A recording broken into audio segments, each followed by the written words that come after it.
নমস্কাৰ। HS exam দি থোৱা শিক্ষাৰ্থীসকলৰ বাবে এটা খুবেই ভাল খবৰ বুলি ক'ব লাগিব। তোমালোকৰ ৰিজাল্ট 28 এপ্ৰিল, মানে আজি মই ভিডিঅ' বনাই আছোঁ 27 এপ্ৰিল, আৰু 28 এপ্ৰিলত তোমালোকৰ এক্সামৰ ৰিজাল্ট দিব। ইতিমধ্যে শিক্ষামন্ত্ৰী ডাঙৰীয়াই টুইট কৰিছে। শিক্ষামন্ত্ৰী ডাঙৰীয়াই কি বুলি টুইট কৰিছে তোমালোকক মই কৈ দিছোঁ। The result of higher secondary final examination 2026 will be declared tomorrow and 28 April 10:30 a.m.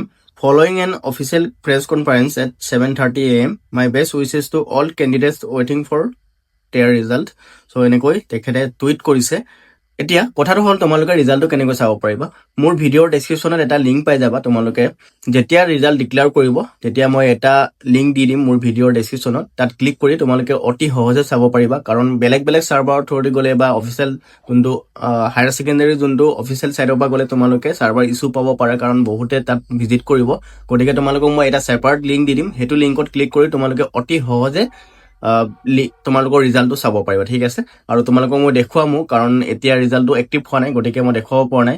আৰু ৰিজাল্টটো যেতিয়া এক্টিভ হ'ব তোমালোকক মই লাইভ আহি দেখুৱাম কেনেকৈ তোমালোকে অতি সহজে হায়াৰ ছেকেণ্ডেৰী ৰিজাল্টটো চাব পাৰিবা।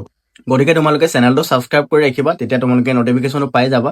আৰু স্মাৰ্ট পৰ্টেলত কেনেকৈ ৰেজিষ্ট্ৰেশ্যন কৰিব পাৰি তাৰো ভিডিঅ' অতি শীঘ্ৰে আনিম ৰিজাল্টটো দিয়াৰ পাছতে। লগতে আজি ভিডিঅ'টো যদি তোমালোকৰ ভাল লাগিলে তেন্তে ভিডিঅ'টো এটা লাইক কৰিবলৈ নাপাহৰিবা। ধন্যবাদ ভিডিঅ'টো শেষলৈ চোৱাৰ বাবে।